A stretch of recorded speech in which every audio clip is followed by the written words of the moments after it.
The jury trial for Sean Puffy Combs has started and things are not looking good. This latest turn with Diddy.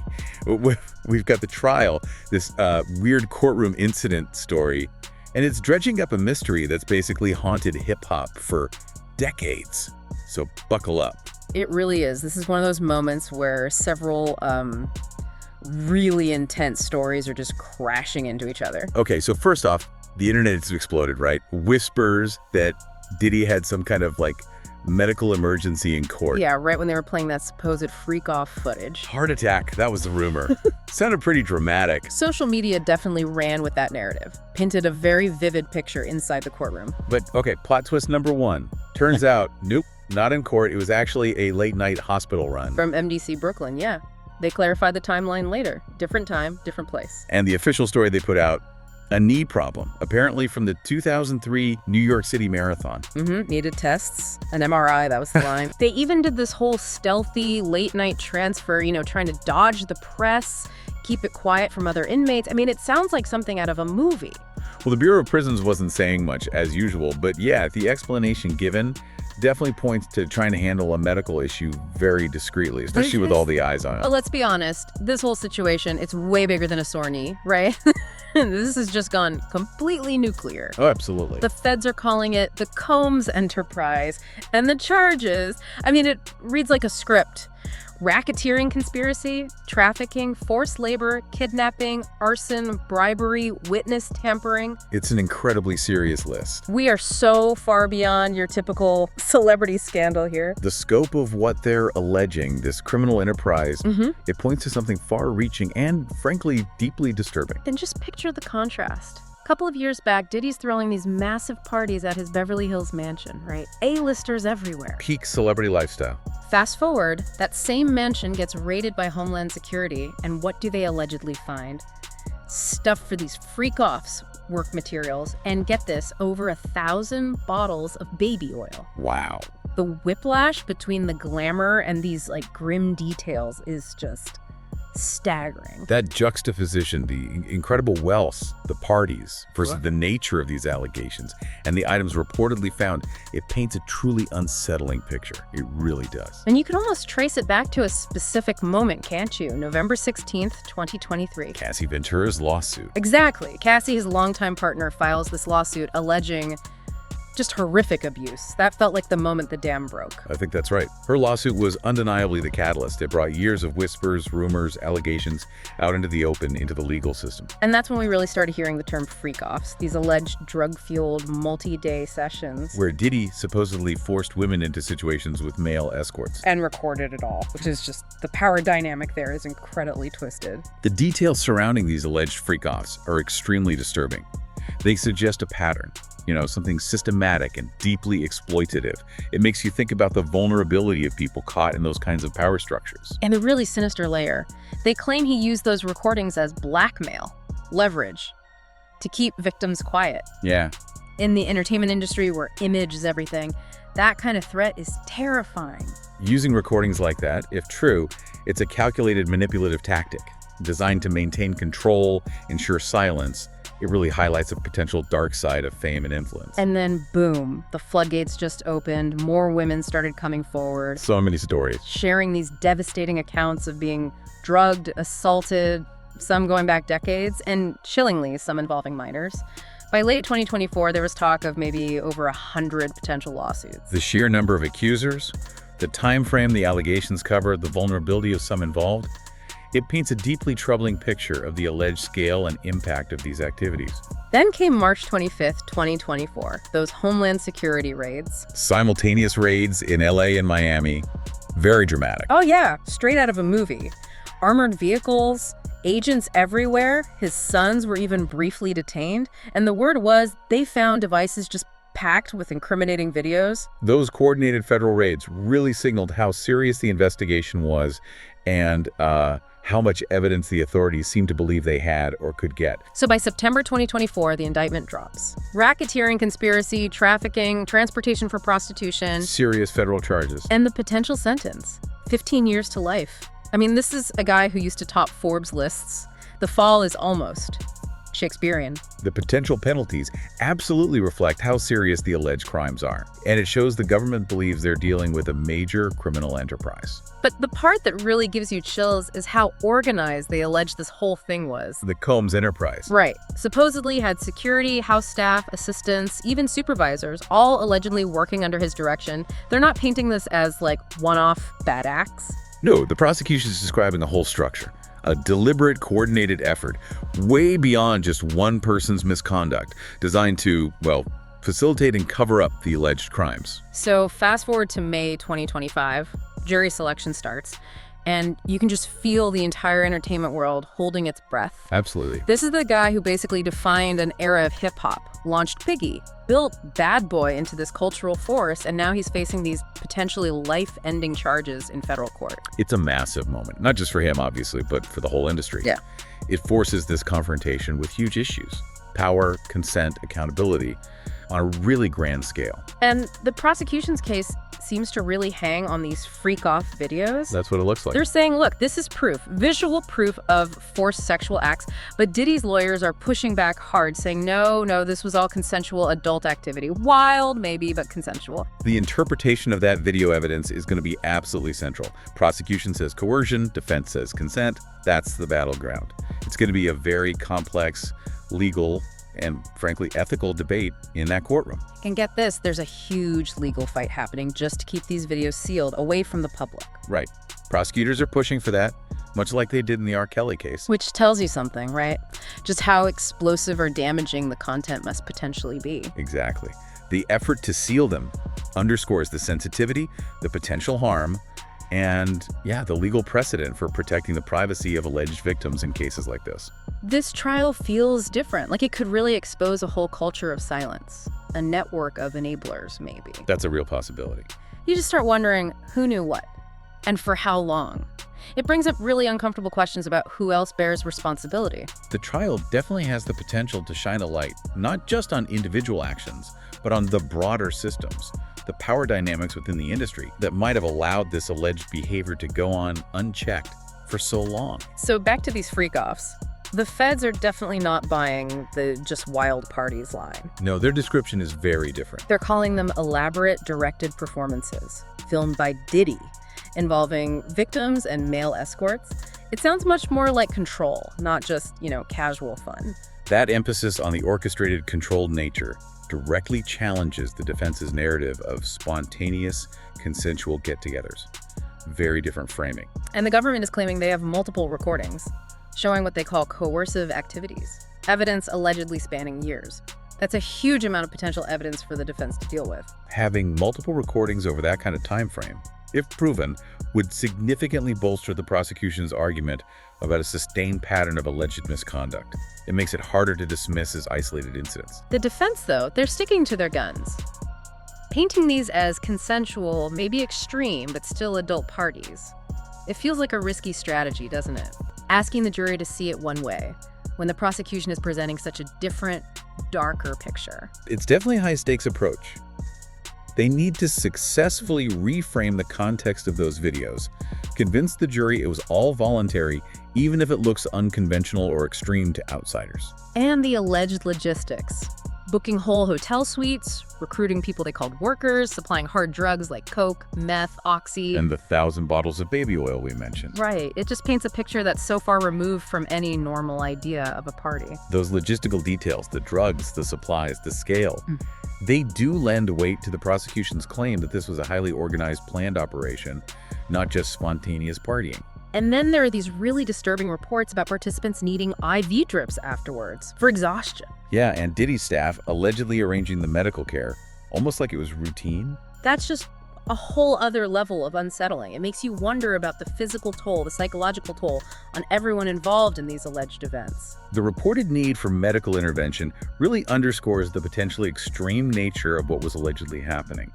It raises very serious questions about well-being and potential exploitation. Then, another bombshell. New footage reportedly surfaces in September 2024. Right, apparently from a male worker involved. Yeah, supposedly showing a freak-off from May 2023 with Diddy actually behind the camera directing things. If that's true, that could be devastating for the defense trying to portray him as just, present but not in control. Absolutely. Footage allegedly showing him actively directing these events would directly contradict any defense narrative suggesting he was merely a participant or unaware of anything non-consensual. That could be very powerful for the prosecution. And this legal fight over sealing the videos, it's intense. Protecting potential victims is the stated reason, like with R. Kelly. The system does try to prevent further harm from public exposure of such material. It's a crucial legal principle. The battle highlights just how sensitive this evidence is, and the courts have to balance transparency with protecting individuals involved. And the prosecution isn't just saying he recorded them. They're saying the recordings were blackmail. Tools to ensure silence. Right. In an industry built on image and reputation, the threat of embarrassing or damaging footage leaking, that's immense leverage. That alleged use of videos as a coercive tool adds another layer. It suggests calculated manipulation, using power to control and silence people. It's a core part of the racketeering narrative. And the timeline just keeps stretching. First, it was like 2008 to 2024. Now, a newer indictment pushes it back to 2004. 2 decades. That's 20 years of alleged activity. It suggests something deeply entrenched, not a recent issue. That expanded timeline really strengthens the idea of a long-standing pattern, allegedly persisting through a huge chunk of his public career. And of course, you hear all these celebrity names being thrown around, linked somehow to the parties or the circle, though it's important to say no one else has been formally charged. Right, lots of speculation, lots of rumors. There's even chatter on the dark web about these videos being sold for crazy money. Who knows if that's true, but it adds to the whole sordid atmosphere. The speculation about others, while unproven legally, definitely fuels the narrative of a wider circle. And those dark web rumors, while hard to verify, just add another layer of potential exploitation and intrigue. And the charges themselves keep evolving with these superseding indictments. It feels like the prosecution is just building and building their case. Each new charge or refinement suggests they're uncovering more evidence, or perhaps finding new witnesses, strengthening their legal strategy as they go. It shows they're committed to pursuing the full scope of what they believe happened. Meanwhile, the defense is pushing this angle that it's a racially motivated attack. Yeah. Targeting a successful black man over what they frame as consensual, if perhaps unconventional, adult behavior. It's a significant counter-narrative. It's a bold strategy, bringing race and the definition of consent and trafficking into the spotlight, asking the jury to consider that broader context. It introduces a powerful social and legal argument into the mix, forcing a debate about potential bias and the interpretation of the law in this specific context. It's also wild how much technology is part of this story. The systematic recording, allegedly for documentation, maybe for blackmail. The digital footprint. Exactly. That could be absolutely crucial for the investigators and for the trial itself. Technology is a double-edged sword here, right? An alleged tool for abuse, but also potentially the source of damning evidence. And then you circle back to the medical stuff, the IVs, the staff arranging doctors. That just doesn't square with parties gone wild. It suggests something physically demanding, potentially dangerous. Those medical details raise serious questions. They imply activities that went far beyond typical social gatherings, potentially impacting the health and safety of participants. So yeah, these freak-off videos, they feel like the absolute center of this trial. What they show, how the jury interprets them, that seems like it will be the deciding factor. I agree. The interpretation of those videos is pivotal. It's the core point of conflict between the prosecution and the defense. Everything might hinge on that. But zooming out, this isn't just about one person, is it? If the prosecution's version is true, it implies this whole infrastructure existed to enable and hide abuse. Staff, associates, allegedly playing roles. Right, it points to a systemic failure, a breakdown of boundaries, ethics, legality. If substantiated, it would be incredibly disturbing, revealing a network, potentially, that facilitated and concealed alleged abuse. It highlights a potential systemic issue, not just individual wrongdoing. And even now, with the trial supposedly starting, new footage, new charges keep popping up. It makes you feel like maybe we're only seeing the tip of the iceberg. The investigation is clearly ongoing and dynamic. The emergence of new evidence suggests there could be more complexity, maybe a larger scale to it all than we even know now. Which brings us back to the big question. How could this allegedly go on for so long? 2004 to 2024. 2 decades. It's staggering to think about. It forces you to confront that culture of silence we talked about, the power dynamics in entertainment. What kept people quiet for so long? Fear? Loyalty? Something else? Those are the profound questions this case raises. About power, about fear of reprisal, about the systems that might protect powerful figures and silence victims or witnesses. Honestly, this whole saga feels like it could fundamentally change things. How we look at power, consent, accountability, especially in the entertainment world, maybe a real turning point, a long overdue reckoning. It certainly has that potential. The outcome, whatever it is, could significantly impact how the industry polices itself, how it protects people, how it holds powerful figures accountable. It could usher in a new era, perhaps. Okay, let's shift gears a bit, but it's obviously related. The financial fallout.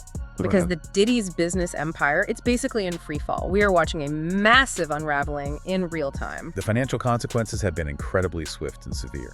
His business holdings have taken major hits across the board. Okay, first up, that huge Diageo partnership. Ciroc Vodka, De Leon Tequila.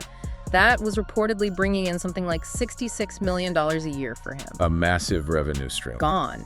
Imploded after all the lawsuits started flying back and forth between them. Losing that deal was a huge financial blow. Absolutely.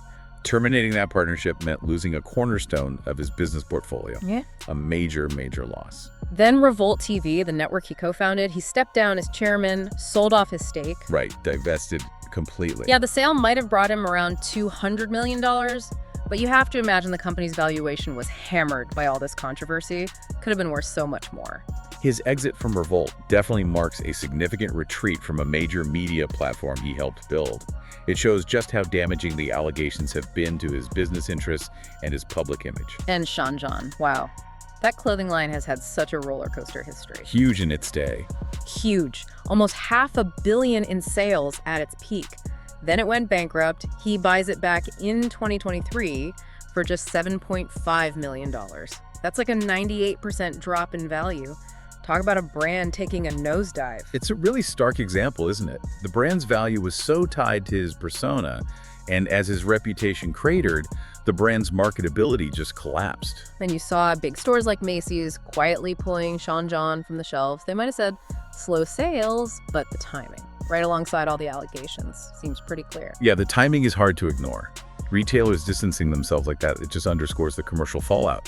Companies don't want to be associated with this kind of controversy. Even Peloton dropped his music from their classes. Brands started cutting ties with his Empower global platform too. Beauty brands, fashion labels. The message from the corporate world became very clear, very quickly. There was that quote from the founder of House of Takura, calling the alleged behavior abhorrent and intolerable, expressing solidarity with victims. That kind of public statement from a business partner says a lot. It does. That kind of direct condemnation reflects a strong stance, a rejection of the alleged behavior, and maybe signals a shift in industry norms about tolerating this kind of thing. And I saw an industry insider quoted saying something like, "No way a brand is touching Diddy, probably forever." That sounds pretty final for his business future. That sentiment from inside the industry suggests the reputational damage is incredibly extensive, maybe even permanent, in terms of future business deals and partnerships. And his real estate. Those mansions that got raided. If he's convicted, those could potentially be seized through asset forfeiture. Another potentially massive financial hit on top of everything else. His music streams have apparently dipped, maybe not as drastically as some thought, but still a hit. But you have to wonder about the long-term value of his back catalog, right? That's a really good question. Will future generations connect with the music knowing about these allegations? Will companies want to license it? It puts a real question mark over a huge asset. While the existing catalog still generates income, yeah, the long-term marketability, the potential for sync deals, endorsements tied to it, that's all seriously compromised now. And then there was the move to return publishing rights to some bad boy artists. Right, that happened amidst all this. Some people saw it as, okay, maybe a genuine attempt to make amends for past business practices. Others were pretty cynical, thinking it was just a strategic PR move, trying to look good while the storm rages. The timing certainly made people question the motives. It can be viewed through multiple lenses, a positive step, or a calculated move given the legal pressure. And reports suggest his inner circle is starting to fracture. Former security staff members allegedly talking to documentary filmmakers ready to tell their stories. That could be really significant. Yeah, that could unleash even more damaging information, further hurting his reputation and potentially impacting the legal case. When former loyal associates start speaking out, it often signals a major shift. It suggests they no longer feel compelled to protect him, and their accounts could be very revealing. And the lawsuits just keep piling up. Legal experts are saying bankruptcy isn't out of the question just from the sheer cost of defending against all this. The financial burden of mounting multiple complex legal defenses, plus potential settlements or judgments, it could absolutely become overwhelming and lead towards bankruptcy. It's just such a mind-blowing contrast to, say, 2017, when he was at the top of Forbes' Celebrity 100 list, the ultimate symbol of hip-hop success, business mogul. The cultural icon. Exactly. And now, in jail, awaiting trial, empire collapsing, the speed and scale of the fall is just almost hard to process. That stark contrast from celebrated mogul to facing these charges from a jail cell, it really is a dramatic and frankly cautionary tale about fame, power, and potential consequences. The narrative arc from culture maker to cautionary tale feels pretty complete now. An empire built over decades, largely dissolving in less than 2 years. It's a powerful reminder of how fragile success can be. It really illustrates how quickly and devastatingly allegations of this nature can dismantle even the most powerful empires, especially in the public eye. It really hammers home that idea, doesn't it? That maybe no empire built on alleged exploitation, on rotten foundations, can truly last forever. That feels like a fundamental takeaway here. The inherent instability when success is allegedly built on such a problematic base. Okay, now let's pivot.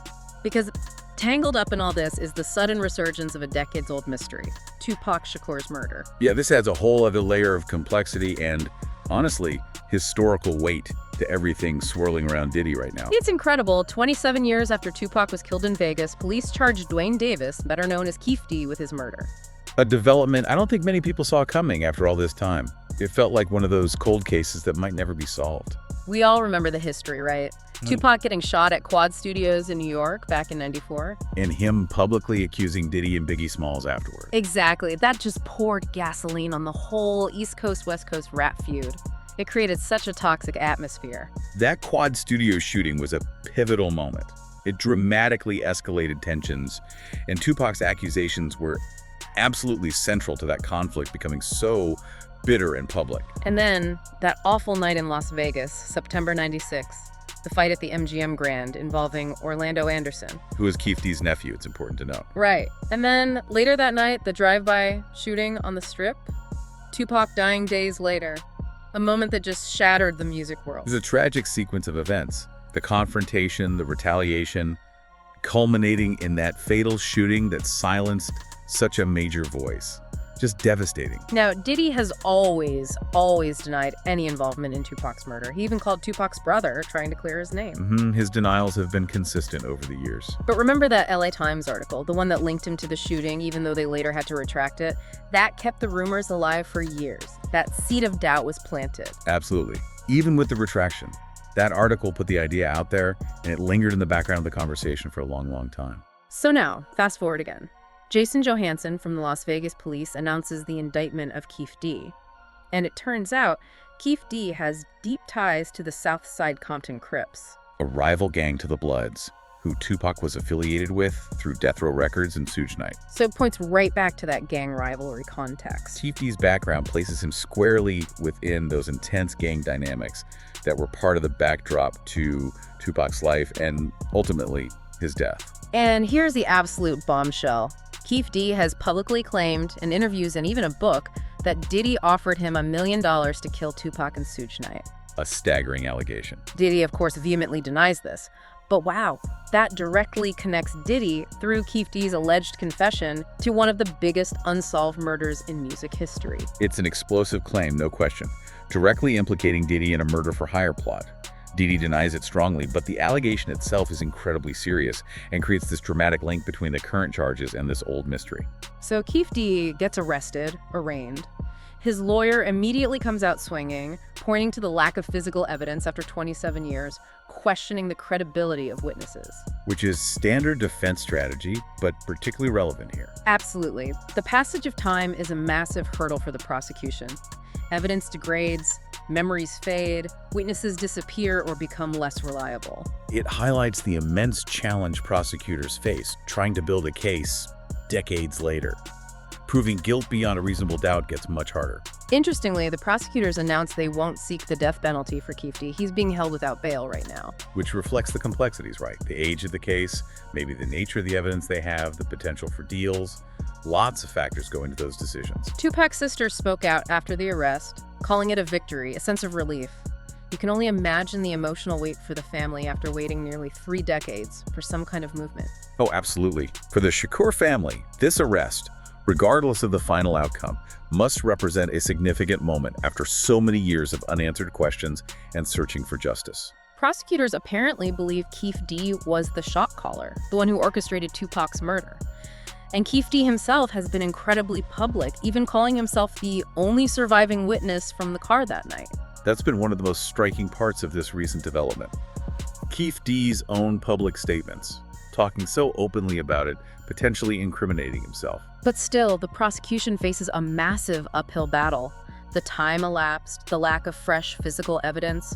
Securing a conviction will be tough. It's a monumental challenge for the legal system, relying heavily on testimony about events from decades ago, potentially including testimony from someone like Keefe D himself. It's fraught with difficulty. Even 50 Cent jumped in publicly, right? Pointing the finger directly at Diddy, saying he ordered the hit.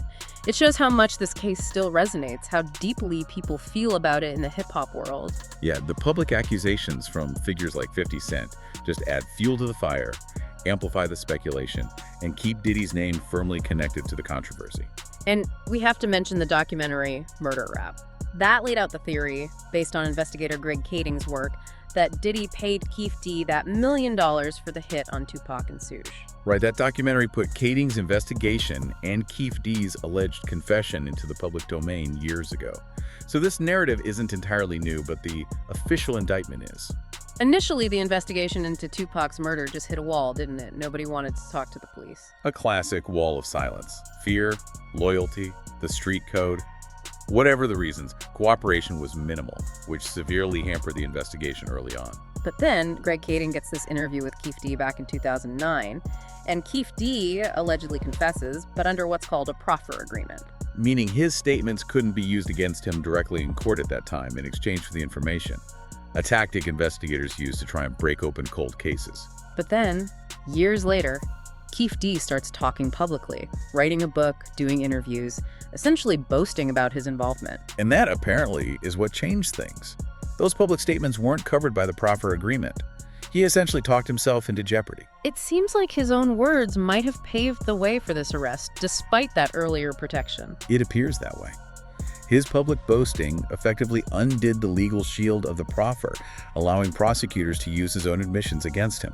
So this confession, assuming it holds up, and the arrest after all this time, it really could be the key to finally closing the book on Tupac's murder. A potentially huge breakthrough. It represents, potentially, the most significant development in this case in nearly 30 years. A chance, perhaps, for some measure of resolution to a mystery that has haunted so many for so long. And you just can't ignore the timing, can you? This Tupac case roaring back to life right as Diddy is facing this avalanche of other serious charges feels connected somehow. The timing is certainly striking. Having the renewed Tupac investigation unfold against the backdrop of Diddy's current, intense legal battles. Yeah. It creates this incredibly complex, interwoven narrative. It makes you wonder about potential links, even if they aren't legally established yet. So just to kind of wrap our heads around this, we've got Diddy's trial, the truly shocking freak-off allegations, his entire business empire crumbling basically in front of our eyes. A rapid and dramatic fall. And now, this decades-old Tupac murder case is back with these alleged ties directly to Diddy. It's a dizzying, deeply disturbing confluence of events. Those are definitely the main threads. Each one is incredibly serious on its own, but together they paint a picture that's complex, unsettling, and has huge implications. It really makes you step back and think, doesn't it? How are these events changing how we see power, fame, accountability, especially in the entertainment industry? It's like a harsh spotlight being shown on some very dark places. I think it absolutely forces a reevaluation, a critical look at the power dynamics, the systems, the potential for abuse, and the mechanisms or lack thereof for accountability within an industry that has so much influence and glamour. And if you want to understand this better, I'd really suggest digging into the key figures Diddy, obviously, Tupac, Keef D, but also the history, that whole East Coast, West Coast thing, the context of the 90s. It's crucial. Absolutely. Understanding the individuals, the history, the rivalries, the cultural context of that era provides a much richer, more nuanced perspective on how we got to this point. And it just leaves you with this really unsettling question, right? Are these stories, Diddy's current crisis, Tupac's murder, are they more intertwined than we even realize? Could they reveal something much deeper, much darker about the hidden side of fame and fortune? That's the big lingering question, isn't it? The potential interconnectedness. Are we seeing separate scandals, or are they symptoms of a larger, perhaps systemic issue within the industry? It's a profoundly compelling thought to consider as all this continues to unfold.